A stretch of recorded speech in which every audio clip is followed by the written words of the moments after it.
1일 합격 노트 보도록 하겠습니다. 지금 11월, 12월은 이렇게 OX 문제를 내드렸고요. 이제 1월 달부터 시험 볼 때까지 계속해서 1일 학습, 1일 합격 노트를 제공할 예정입니다. 이제 1, 2월부터는 실제 시험하고 똑같이 오지선다형으로 출제를 할 예정입니다. 그래서 이걸 여러분들이 미리 풀어보시고 뭐 수업을 듣는 것도 하나의 방법이 될 수 있겠죠. 문제는 그날 배운 내용이니까 이렇게 모르는 사이에 조금씩 쌓이다 보면은 나중에 가슴 벅찬 희열을 느낄 수 있을 것입니다. 저도 그 대학 다닐 때 은사님이 공부는 신압으로 해야 된다. 즉, 이 공부하는 것은 밑빠진 독에 물 붓기다. 이런 말을 하더라고요. 밑빠진 독이, 지금 그때는 이해가 안 되는데, 밑빠진 독에 물 붓기다. 이게 뭐냐면, 여러분들은 다 구멍이 나 있습니다. 연세가 많이 들수록 구멍이 더 크게 나 있겠죠. 지금 아무리 물을 쏟아부어도 이게 다 빠져버리고 시험 볼 때까지 가지 않습니다. 그래서 물기만 안 나르도록 한 방울 한 방울 떨어뜨리다가 나중에 9, 10월 돼서 물을 쏟아부어서 물이 넘쳐났을 때 합격할 수 있겠죠. 너무 그래서 조급하게 마음 먹지 마시고요. 신압으로의 뜻이 모르는 사이에 조금씩입니다. 계속 하다 보면 나중에 시험 보는 날 가슴 벅찬 희열을 느낄 수 있을 것입니다. 자, 문제 보도록 하겠습니다. 1번입니다. 주택임대차 신고 거짓으로 한 경우 포상금 지급 대상이다. 예, 그렇죠. 포상금 지급 대상 여기 조금 전에 지워버렸는데요. 포상금 지급 대상이 6가지 뭐였습니까? 거짓, 해임, 허가. 거짓, 해임, 허가입니다. 거짓으로 부동산 거래 신고한 경우, 거래하지도 않았는데 거짓으로 해제 신고한 경우, 해제되지도 않았는데 거짓으로 해제 신고를 한 경우, 임대차 신고 거짓으로 한 경우, 이거죠, 이거. 임대차 신고 거짓으로 한 경우, 예, 포상금 지급 대상입니다. 맞습니다. 허가받지 않거나 부정한 방법으로 허가받은 경우, 허가받은 목적으로 사용하지 않는 경우가 포상금 지급 대상입니다. 국가에서 돈 나가는 거는 지급할 수 있다지 지급하여야 한다라고 돼 있지 않습니다. 돈 없으면, 예산 없으면 안 줄 수도 있는 겁니다. 국가기관은. 그래서 포상금 지급할 수 있다. 물론 지급은 하겠지만 할 수 있다라고 되어 있습니다. 맞습니다. 1번은. 2번입니다. 임대차 신고를 거짓으로 한 것을 자진신고하면 과태료 면제 감경 대상이다. 맞습니다. 자진신고에도 면제 감경 대상 아닌 게 뭐가 있다고 했었습니까? 3천만 원 이하의 과태료 3개가 있습니다. 거래하지도 않았는데 거짓으로 부동산 거래 신고한 경우, 해제되지도 않았는데 거짓으로 해제 신고한 경우, 그 다음에 거래 대금 지급 증명 자료 제출하지 않는 경우, 그리고 또 500만 원 이하의 과태료가 3개가 있었죠. 거래 대금 지급 증명 자료 외의 자료를 제출하지 않는 경우, 30일 이내 부동산 거래 신고하지 않는 경우, 30일 이내 해제 신고하지 않는 경우는 자진 신고해도 면제 감경 대상이 아니라고 했습니다. 이거는 면제 감경 대상 맞습니다. 임대차 신고 거짓으로 한 경우는 2번 맞고요. 자, 그 다음에 3번. 광역시 경기도 관할구역에 있는 군 외의 지역은 주택 임대차 신고 대상이다. 외의 지역은 신고 대상 아니라고 했죠? 가평군, 청평군은 경기도에 있기 때문에 신고 대상이지만 함양군, 거창군, 산청군 이런 거는 신고 대상 아닙니다. 보증금 6천만 원 초과 또는 월차임 30만 원 초과하는 경우 신고 대상입니다. 요즘 좀 문제가 되고 있는 게 따라서 월세 30만 원, 관리비 심지어 70만 원 이런 경우도 있더라고요. 100만 원 월세 받는데 월세는 30만 원, 관리비 70만 원. 그래 버리면 관리비는 비용이잖아요. 그럼 세금 임대소득세 안 낼 수도 있겠죠. 앞으로 또 거기에 대한 규제 법령이 나올 수도 있겠습니다. 어쨌든 지금은 관리비는 신고 대상 아닙니다. 그럼 앞으로는 이제 관리비 포함해서 뭐 40만 원 이렇게 바꿀 수도 아마 있을 것입니다. 이게 대통령령에 규정되어 있기 때문에요. 자, 3번 틀렸습니다. X입니다. X. 외의 지역은 신고 대상 아닙니다. 광역시 경기도 외의 군 지역은 신고 대상 아니다. 그래서 3번 틀렸고 4번 보도록 하겠습니다. 4번 4번은 이게 주택법이 아니고 주택임대차보호법 쌍주택입니다. 주택임대차보호법. 이게 무슨 차이냐면 주택임대차보호법상 주택은 사실상 주택으로 사용하면 오피스텔도 주택임대차 신고를 해야 됩니다. 사실상 용도죠. 주택은, 주택인지 여부는. 주택법이 아니라 따라서 주택임대차보호법상 주택을 말합니다. 계약 체결일로부터 30일 이내에 신고해야 됩니다. 단 보증금 6천만 원 초과 또는 월차임 30만 원 초과라고 했죠? 보증금 6천만 원 초과 또는 월차임 30만 원 초과되어도 경기도 광역시 외의 군 지역은 신고 대상이 아니다. 거의 군 지역은 투기 대상이 아니잖아요. 그러나 광역시에 있는 군, 울산광역시 울주군, 대구광역시 달성군, 인천광역시 옹진군, 강화군은 신고해야 됩니다.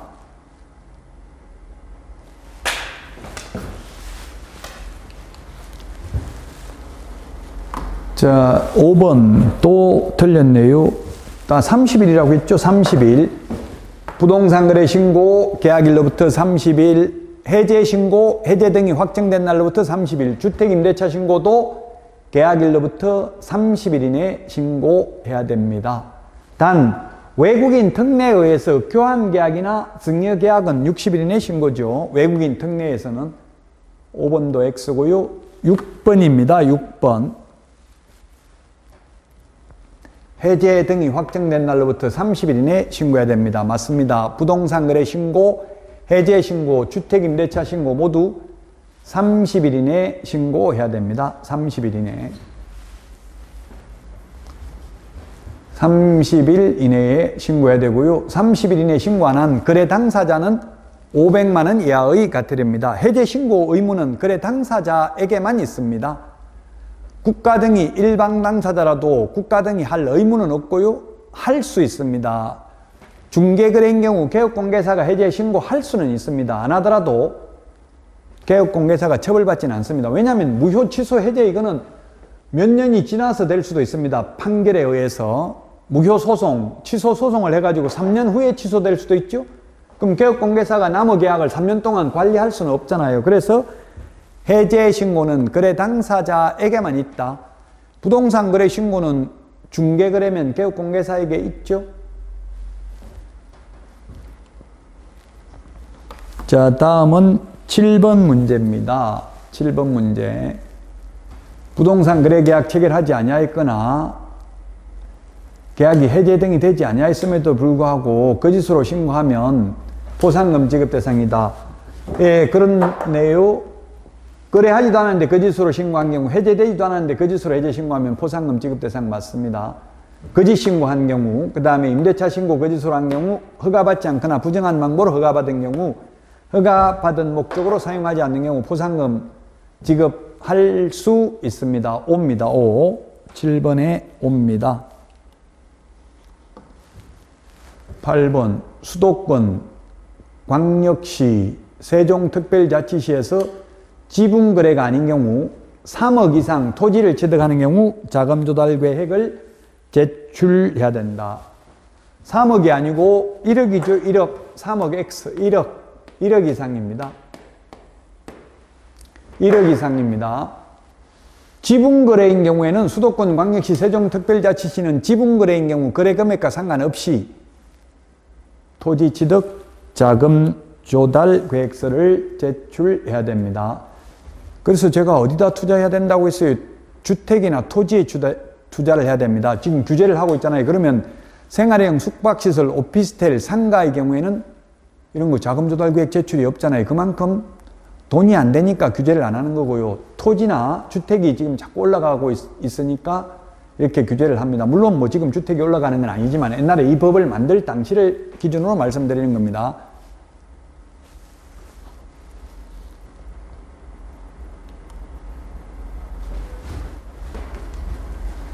자, 9번입니다. 9번.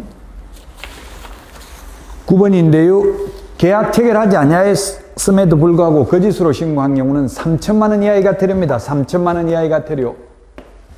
거래를 하고 거짓으로 부동산 거래 신고한 경우 5%, 100분 5 이하 과태료죠. 거래하지도 않았는데 거래를 안 했으니까 취득 가격이 얼마인지 알 수 없습니다. 그러므로 3천만 원 이하의 과태료입니다. 거래하지도 않았는데 거짓으로 부동산 거래 신고하면, 거래를 하고 거짓으로 부동산 거래 신고하면 5% 이하 과태료입니다. 자, 그 다음에 10번 문제 보도록 하겠습니다. 선매라는 게 뭐라고 했습니까? 먼저 파는 게 아니라 먼저 사는 게 선매라고 했습니다. 선매자가 토지를 매수할 때 가격은 공시지가가 아니라 감정가격이라고 했죠. 불허가 처분을 받아서 매수 청구할 때 매수가격이 공시지가입니다. 다만 허가신청서에 기재된 금액이 감정가격보다 낮은 경우에는 허가신청서에 기재된 가격으로 매수하게 할 수 있습니다. 선매 가격은 감정가격, 불허가 처분을 받아서 매수 청구할 때 매수가격은 공시지가라는 점을 주의하셔야 되겠습니다. 자, 다음은 11번입니다. 11번. 매수 청구.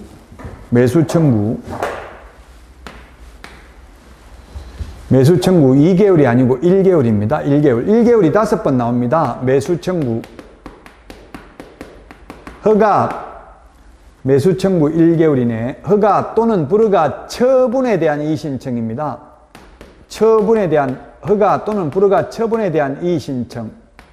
처분에 대한 이의신청은 할 수 있는데 허가구역 지정에 대한 이의신청은 못한다고 했죠? 왜 우리 동네 허가구역으로 지정했냐? 이거는 이의신청 안 됩니다.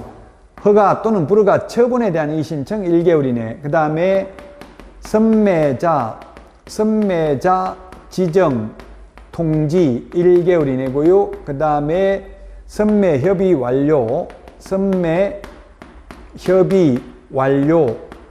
1개월이냅니다. 그 다음에 선매협의 완료조서 제출, 선매협의 완료조서 제출도 1개월이내 해야 됩니다. 그러나 이행강제금 부과에 대한 이의신청은 30일 이내라고 했습니다. 이행강제금 부과에 대한 이의신청은 30일 이내입니다. 매수 청구를 받은 시장군수구청장은 국가지자체, 한국토지주택공사, 공공기관, 공공단체로 하여금 매수할자를 지정하여 매수할자로 하여금 예산의 범위 안에서 감정가격이 아니라 공시지가를 기준으로 매수하게 해야 됩니다. 불허가 처분을 받아서 매수 청구할 때 매수가격은 공시지가, 선매가격은 감정가격이라는 걸 꼭 기억하시기 바랍니다. 지금 불허가 처분을 받아서 매수 청구하는 것은 누가 더 불리합니까? 지금 팔 사람이 못 팔아서 매수 청구하는 거잖아요. 그러니까 매도자 우위입니다. 그래서 낮은 가격으로 매수를 하고요. 매도자 우위가 아니고 매수자가 우위네. 매수자. 살 사람이 낮은 가격으로 사고, 선매는 팔 사람이 이미 1억에 팔기로 정해져 있는데 한국토지주택공사가 8천만 원에 사겠다 하면 안 팔겠죠? 그래서 감정가격, 선매가격은 감정가격, 불허가 처분을 받아서 매수 청구했을 때 매수가격은 공시지가라는 점을 기억하시기 바랍니다. 새로운 일을 시작하는 용기 속에 당신의 천재성과 능력과 기적이 모두 숨어 있다. 괴테의 말입니다. 서울 연세법학원 네이버 카페 그리고 네이버 밴드에 더 많은 자료 있으니까요. 여러분들 회원가입해서 활용하시기 바랍니다. 다음 주에 건강한 모습으로 찾아뵙겠습니다. 수고하셨습니다.